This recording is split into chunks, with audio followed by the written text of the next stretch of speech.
Pour cette série de courts-métrages, nous accompagnons l'équipe de Keul Harvest au travail tout au long de la saison. En dernier vient la récolte du maïs. Nous avons l'opportunité de filmer l'une des plus grosses commandes de cette entreprise de travaux agricoles. Nous commençons le matin même avec des images impressionnantes de la flotte.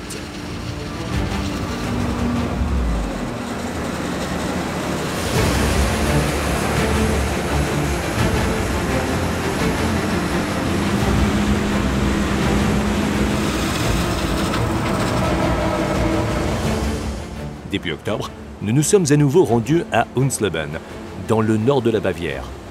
3 équipes d'ensilage de Keul Harvest sont sur place. Il est rare que les équipes de récolte travaillent ensemble sur un même champ. La proximité des sites a toutefois permis de faire travailler parallèlement les 3 ensileuses qui rassemblent au total une puissance de 2700 chevaux. Même les épais nuages de brouillard ne parviennent pas à gâcher cette impressionnante scène.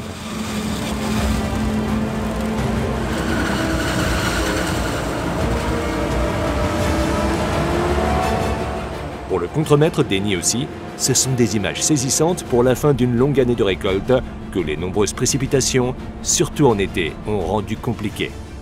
Pour cette commande, Keul Harvest a dû bien s'organiser.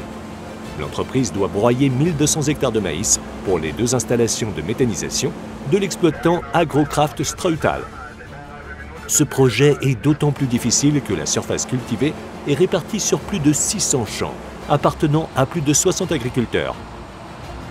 C'est l'équipe de l'installation de méthanisation qui a organisé la majeure partie du planning de récolte et de l'affectation des 3 ensileuses.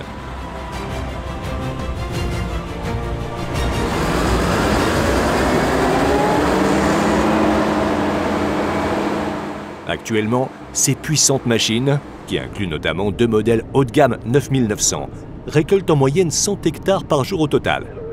L'équipe de Keul Harvest est bien partie. L'exploitant de l'installation n'avait en effet calculé qu'un rendement journalier de 75 à 80 hectares.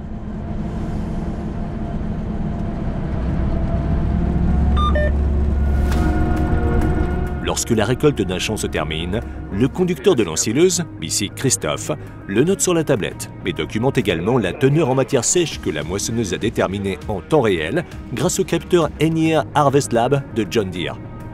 La teneur en MS est essentielle pour calculer les coûts de la mission, mais elle est également mesurée une nouvelle fois à l'installation de méthanisation.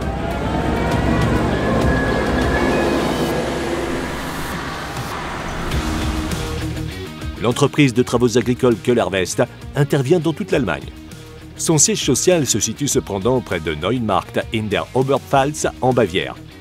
L'entreprise familiale a connu une forte croissance au cours des dernières années. Outre les travaux agricoles et le service hivernal, l'entreprise propose également des services d'entretien paysager.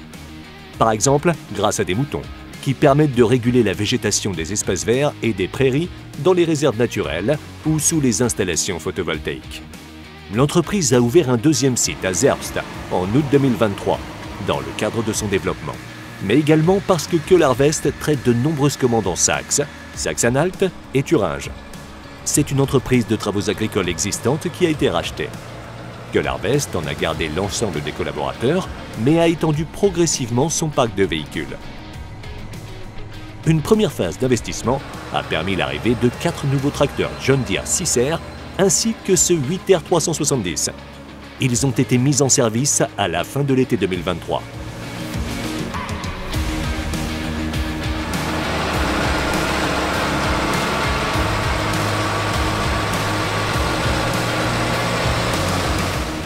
Dans la région de Zerbst, l'épandage de lisier est un domaine d'activité majeur pour Keul. Outre cette tonne Tridem du fabricant danois Samson, l'entreprise utilise un système d'épandage de lisier Agrometer. Le site emploie 11 collaborateurs permanents, y compris le chef d'exploitation. Plusieurs collègues se partagent la gestion des opérations, dont le directeur Nick Keul.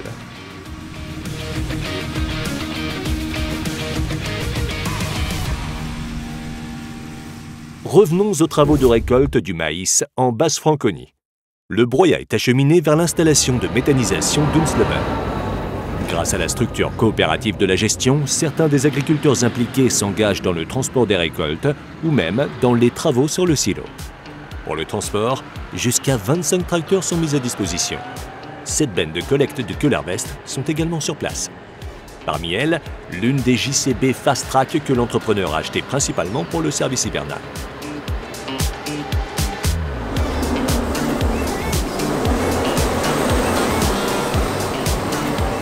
L'objectif des exploitants est d'utiliser une ensileuse efficace, qui dispose en permanence de bennes permettant un transport fluide de la récolte.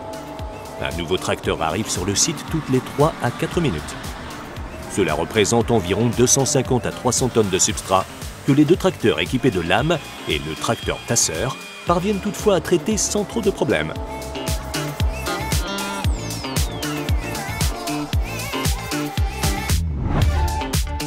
Les rendements à l'hectare tournent en moyenne autour de 33 tonnes de matière fraîche. Les exploitants des installations avaient calculé un rendement légèrement supérieur. Cependant, les gros épis, qui contribuent de manière significative au rendement énergétique, pourront probablement compenser le manque de masse.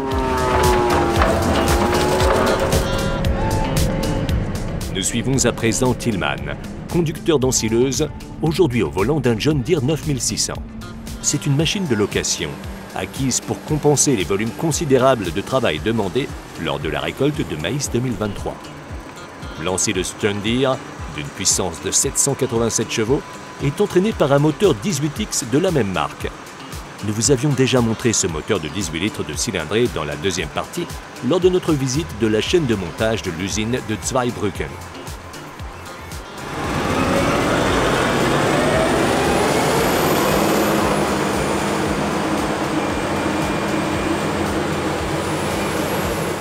Le moment des récoltes est toujours un moment délicat pour l'organisation d'une entreprise de travaux agricoles qui a de nombreux clients.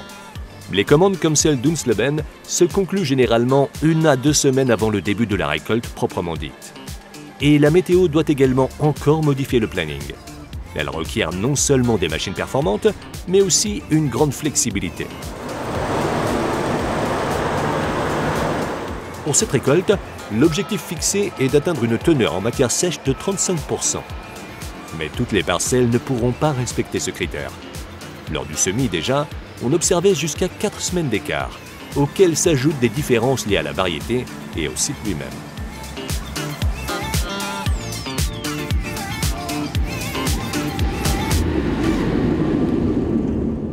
Néanmoins, les exploitants des installations sont satisfaits du déroulement de la récolte. Pour la récolte de maïs 2023, Köhlerwest a misé sur 11 de ses propres ensileuses, ainsi que sur 2 machines de location supplémentaires. L'entreprise a également fait appel à des sous-traitants, certains partenaires de longue date, afin de disposer de 18 ensileuses au plus fort de l'activité. Pour l'année à venir, Nickel a renouvelé presque toute sa flotte d'ensileuses. Au printemps 2024, 10 nouvelles John Deere 9500 seront livrées, ainsi que des outils à 12 rangs. S'il est décidé pour le 9500, c'est notamment parce qu'il n'est pas nécessaire d'en épurer les gaz d'échappement avec de l'AdBlue, et pour son moteur John Deere 18X à 6 cylindres déjà mentionné. Le concessionnaire de machines agricoles DOB Landtechnik, que nous vous avions présenté dans la première partie, assure cette commande et la livraison des machines.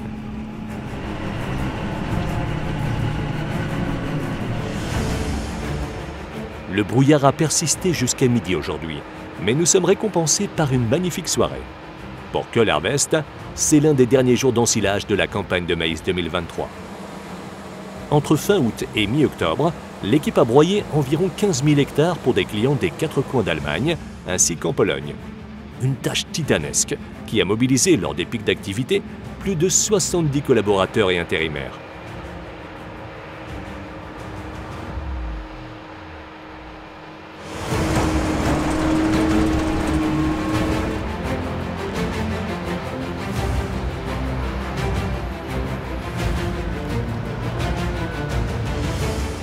Cette série de courts-métrages a été particulièrement passionnante à produire. Non seulement nous avons pu suivre une entreprise agricole très moderne et dynamique pendant toute une année, mais nous avons même eu l'occasion de revenir à la source en visitant les partenaires du projet John Deere et DOB Landtechnik. Vous avez ainsi pu observer la fabrication d'ensileuses et de moissonneuses-batteuses modernes à l'usine de Zweibrücken, la préparation de ces machines par un concessionnaire de machines agricoles, avant de les voir au travail dans les champs. Si vous souhaitez en savoir plus sur les entreprises participantes, vous trouverez des liens avec leurs contacts dans la description de cette vidéo. Toute l'équipe de farmworld.tv vous remercie également de votre intérêt pour cette série documentaire et vous souhaite un très bon visionnage de nos autres vidéos.